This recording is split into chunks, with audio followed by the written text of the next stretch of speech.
Our first guest is a radio legend and a cultural icon and a good friend of ours. He's the host of his very own popular Sirius XM radio program. Ladies and gentlemen, please welcome the one, the only, Howard Stern. Nice to see you dressed up.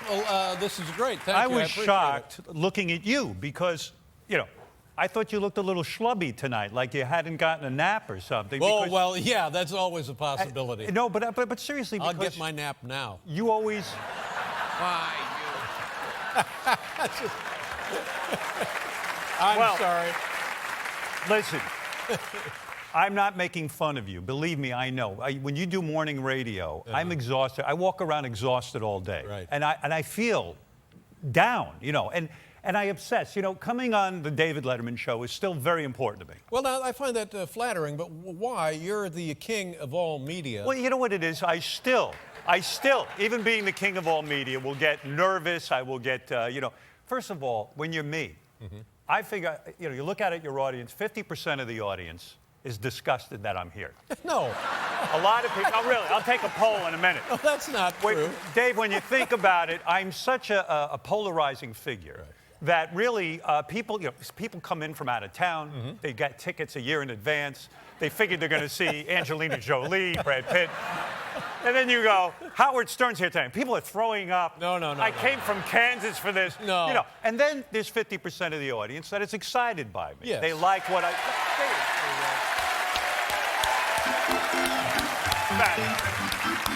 But you see, neurotically, this is what goes through my head when I do your show, so I'd rather stay away. I don't want to go through all of this angst. Then I have a ritual.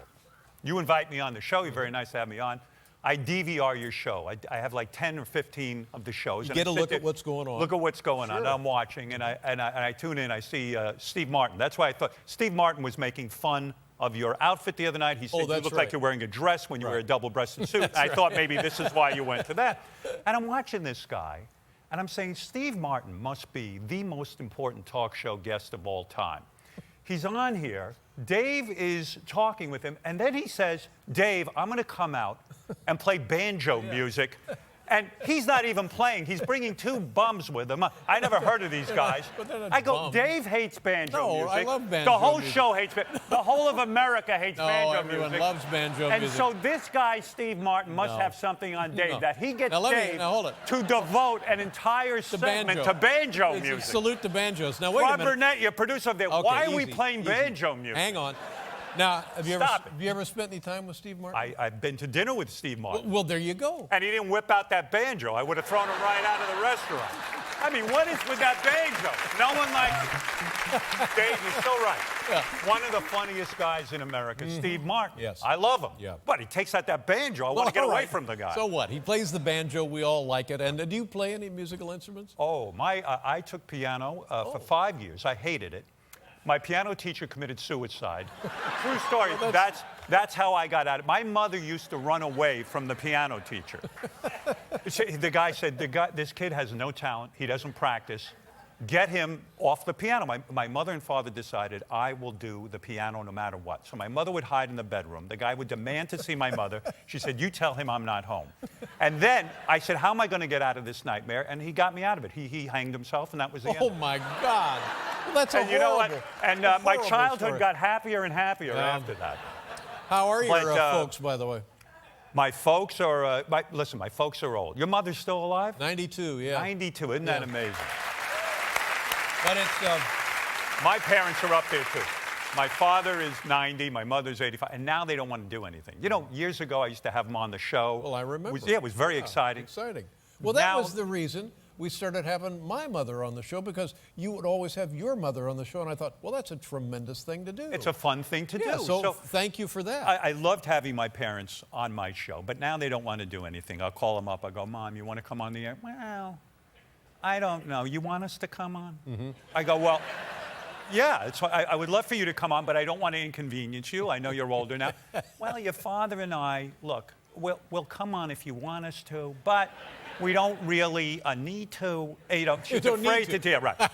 And now they don't want, you know, and really a lot of my motivation for going into radio and trying to become famous was to get my parents' attention. And now here I am, successful. I bought this house in Florida. Oh, that's great. Big house in Florida. I call my mother up. I go, I bought my Xanadu, and I want you to come with me. I want you to come down to Florida and stay at the house. We don't want to do that. I go, what? You don't want to see this house? I go, no, we don't want to see that house you bought. We want to stay right here. Really? We have our routine. We do one thing a day. I go, what do you mean you do one thing a day? This is her thing. I do one thing a day. That's enough. If I have to buy something, I go, I shop, and that's it. It's enough. Yeah. And that's how your father and I like our routine. To go to Florida to see your house, we're not interested. Wow, so so even this pleasure that I could have gotten from being successful. Now, it's none of my business, but I know from time to time you go into therapy, counseling.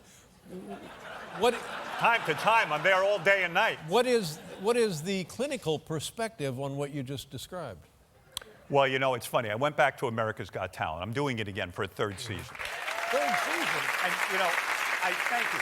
And I wasn't even sure I wanted to do it. I value free time. I do have hobbies and things I like to do. But I realized that as much as I want free time, there's this huge black hole inside of me that can never be filled. I need love. I need attention. I need fame.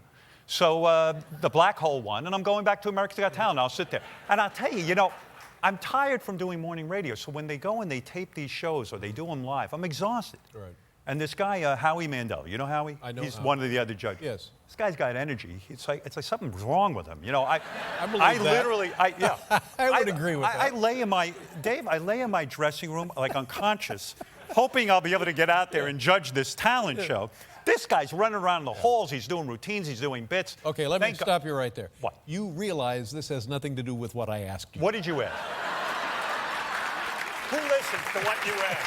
I said the situation, because it rings true with me. The first time my mother saw me perform live, she came backstage, and I was very nervous after the show, and we kept waiting and waiting and waiting, and finally she says, David, we have to be going now. And they left, and that's all she said. And that was it. And so for like the next 6 months, I thought, what was that? Yeah, like why did you not get something from your mother? So what does your counselor, therapist, psychiatrist say to you about mom and dad not wanting to come visit Xanadu? Well, you have mother issues, obviously. Everyone knows that.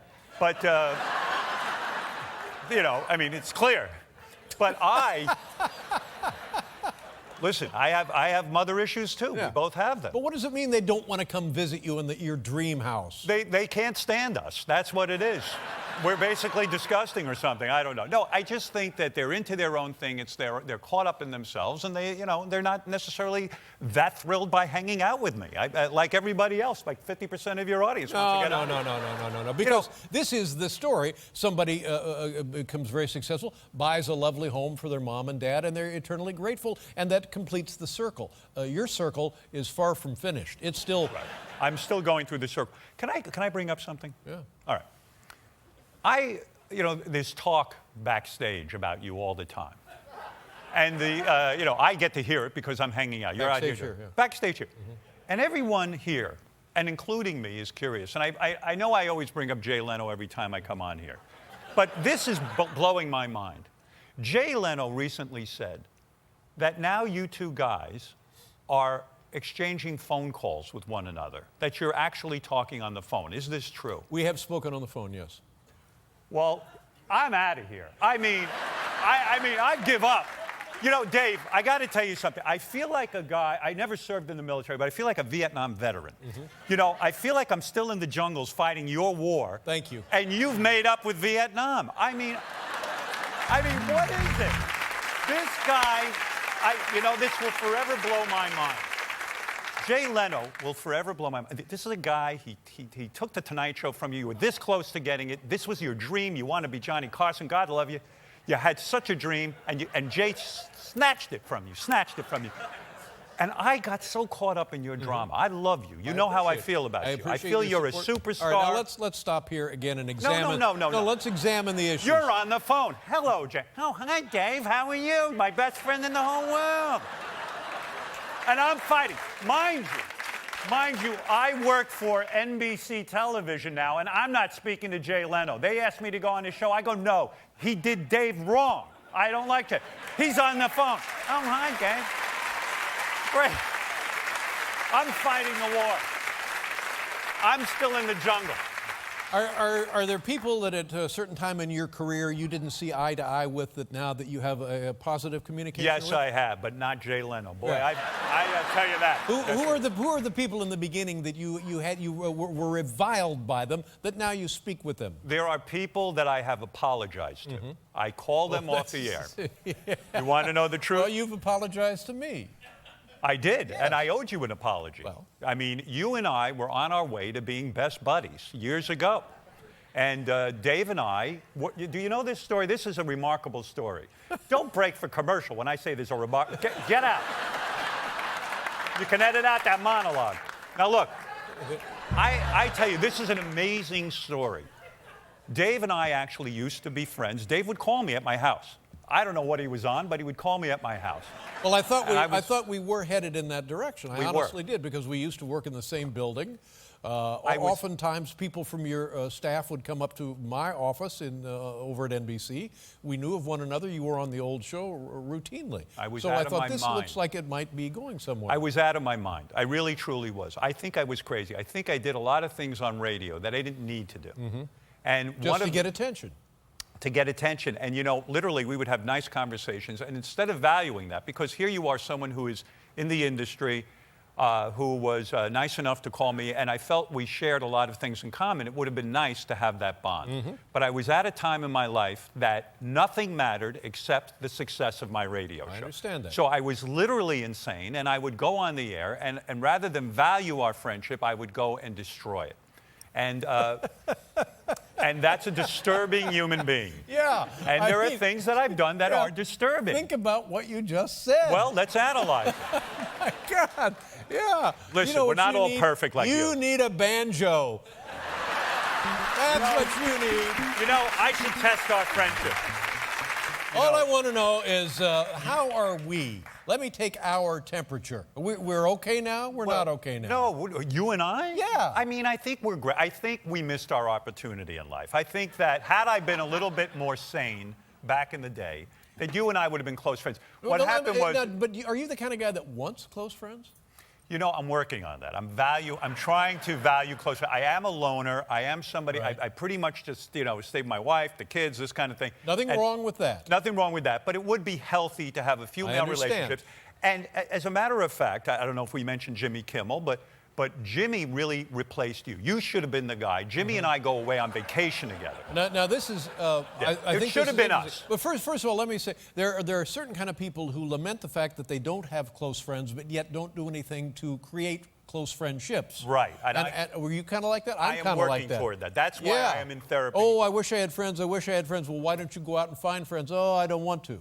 Well, what happens is, for example, if you came over my house, I'd say, oh, great, Dave's coming over. And then I would find myself about a half hour in wishing you would leave. Yeah. And you know this. Oh, absolutely. And, you know, you know, it's a very funny thing to be comfortable. I interview people a lot. I'll interview musicians. And they'll talk about, like, Willie Nelson will tell me that Matthew McConaughey comes over for the day and they hang out the whole weekend and they play chess and all that. That can't happen. And I could never do it. Well, now, let me ask you this. When, say, people come to your house, is there wine or beverages, like distilled There's spirits? wine. Like Rob Burnett, your producer, comes to my home. We hang out. Yeah, I don't understand that either. I'm sick of him. I don't either. I'm sick of him after 15 minutes. I Rob, understand. no offense. I love you, but... But all of a sudden, you're like the camp counselor. Everybody's coming over to see you. It's a lot of work. When did that happen? It's a lot of work to have that happen. Yeah. But I have started a friendship with Jimmy. I started about 6 I'm not done here. Yeah. So I have gone to dinner parties at people's homes, people that you know, Mr. Banjo, for example. Right, Steve. And everything's fine, and I don't drink. Other people do drink, and you don't drink at all. Don't drink anything, and you can always tell when the alcohol hits in, because the audio level goes from here to about there, and then you know it's time to get out. Now, are people drinking at your house? Yeah, people come over, they drink. You know, my wife is social. She can't be trapped in. Is there weed at your house? Rarely. I'm not a drug guy. I drink maybe one glass of wine or two a week. So you don't get drunk. I wouldn't have to worry about you becoming, you know. No. I don't get sloppy. drunk at all. No, Okay. I'm zero fun. I am zero fun. I sit there and I am really a bore. All right, now tell me this thing about you and Kimmel, because he's in California. Weird. You're in New York. I have a friendship with Jimmy, and we do go away on vacations together, which might shock you. We will go away, and this could have been you. Yeah. This could have been you, But had things gone down differently. But whose idea was it? I have a feeling this was all set up and arranged by Jimmy. Jimmy works this through. He's the one who sort of pushes for it. But it's a nice relationship. I'll go out to L.A. We'll have a party. We had Don Rickles over. We go places. We talk. Don Rickles. Don Rickles parties with us. Now, see, Don Rickles is a tremendous guy, and I thought he and I were really, really good friends. And, Right. and now I find out that he's hanging out with you and Kimmel. He's hanging out with us, yeah. You want to know something? I got to tell you something. I'll be honest with you about Don Rickles. Don Rickles, for me, this might shock you, but I was a very lonely little boy. And one of my great pleasures was to watch talk shows. And for me, the pinnacle, when I would watch Mike Douglas in the afternoon or something like that, Don Rickles would come out. And when he would go on a talk show, to me, this was the greatest thing I'd ever seen in my life. I never heard anyone funnier. Right. And so when I went to Jimmy's, Jimmy had Don Rickles there. And Don sits down with me, and we start talking for about an hour. And I had a chance to really sit down and say, Don, you know, I just think the world of you. I think you're the most amazing guy. And I got very emotional. I truly did. And I was so moved to be sitting there with Don Rickles and that he would even be in a room with me and acknowledge me. It was really a mind-blowing experience. Something I'll never forget. I have the same experience. Years and years ago, I had some friends, and I went to see Don, and we had dinner with him, and have had dinner routinely since then. And the thing that makes it more and more poignant now is when he's gone, that's it. Yeah. Those guys, that's it. There's not even a hint of those guys ever having been around. Yeah, and that'll be too damn bad. It's really bad. I can't imagine that you went to dinner with Don Rickles. Oh, yeah. Been to dinner with him many, many times. And did he make fun of you when you were eating? No. He was very, very, very nice, his lovely wife, right. And story after story after story after story. And then you go to dinner with him again, and it's the same story after same story. But there's such great stories, and you realize once he's gone, nobody will have these stories. Well, the great thing was when we first started talking, he was very polite, really nice, and everyone I used to hear on talk shows would say, if Don Rickles makes fun of you, it's a great honor. It's a great honor. So we were at Brad Gray's house, the head of Paramount Pictures. Don Rickles was there. I get invited to cool places, and I'm sitting at the table. Listen to this. You'll like this. And Don says something sort of disparaging, you know, but about Brad Gray? No, about me. Oh. He did it. He gave me like a zinger, if you will. A zinger. Right. And I'm sitting there, and I went, I don't like this at all. Yeah. I thought you're supposed to like when Don Rickles, he honors you by making fun of you. And I gave him a look. I go, don't do that again. Yeah. And that was the end of it. He stopped. That was it. But I was really quite taken that I could sit in a room with Don Rickles and he would even know my name. I'm a little worried because now we're talking about Brad Gray. I mean, I was with you with Jimmy Kimmel and with Don Rickles. These are working guys. These are blue-collar guys. Right. These are guys getting it done. No. And now we go up into the level of evil, controlling idiots. Oh, whoa. He's an idiot? Yeah. Brad is? Yeah. Wow. I don't have that experience with him. Now, aren't you the What same? happened to you? But Brad Gray is an idiot. It's that level of guy. Why don't you say that about Jay Leno? I like your spirit. I like that you are on fire, but with the wrong people. What happened to you? Weren't Wait a you second. always What happened railing to you? against the people you worked for? I don't rail against everybody. You Well, know what? no, You know but what? You know what? Times change. NBC fired me. They humiliated me. In fact, you know, it's really weird. Now I'm on America's Got Talent on NBC. But back in the 1980s, a guy named Grant Tinker, remember him? Yeah. He was running NBC, and he said... He was a great guy, by the way. I hated him. No, he was a great guy. Oh, that's your buddy. Grant Tinker he fired was a great me. guy. All I did was go on the air with bestiality dial a date, and this guy fired me. And you know, what kind of great guy is that? What happened to you, Mr. Sellout? No. Now, no. You're having drinks with Brad Gray. And I will continue to. Oh, for God's sakes, you're Mr. I made my Sellout. movie with Paramount Pictures. How dare you? But really, I have to tell you that I like the guy. And what did he do to you? But no, it's not him. It's just show business weasels. You and I are in business to stamp out show business weasels. Your boss, Les Moonves, is he a show business weasel? Well, let's hear this. I like Les. If he wants to be, he can be a show business weasel. Yeah. So you're saying that? Oh, well, in that way, I got nothing to say. I'll be quiet. I mean, that's amazing. Look, What did Brad Gray do to you? Nothing. I never met the guy. And you hate him? If I He's a lovely guy. If I said to you I was having dinner with Brad Gray, what would you say? I'd say I probably would expect that. You're a very successful guy. You met the guy and you enjoyed him, and you went to see him. Where is the real Howard? Hold it a second. Where is the real Howard? You know what? You know why I resent you? Wait, I want to say why I don't like you.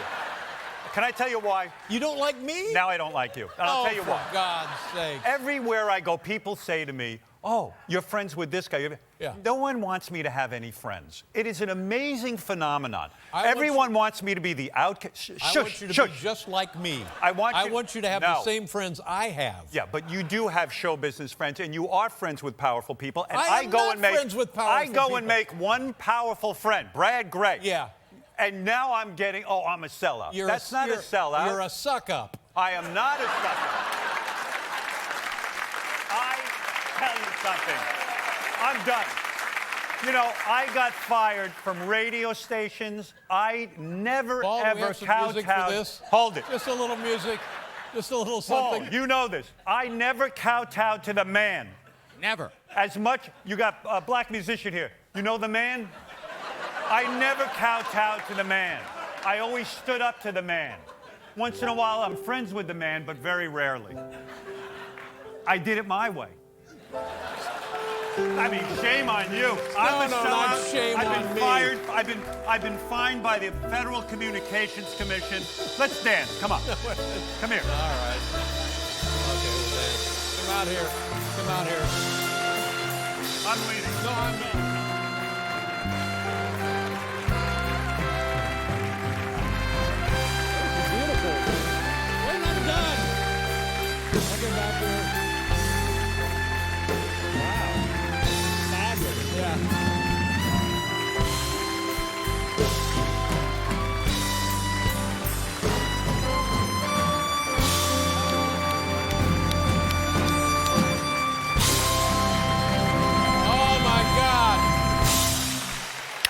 Howard Stern, ladies and gentlemen. God bless your heart. Have a good holiday. Thanks for being here. We'll be right back, everybody.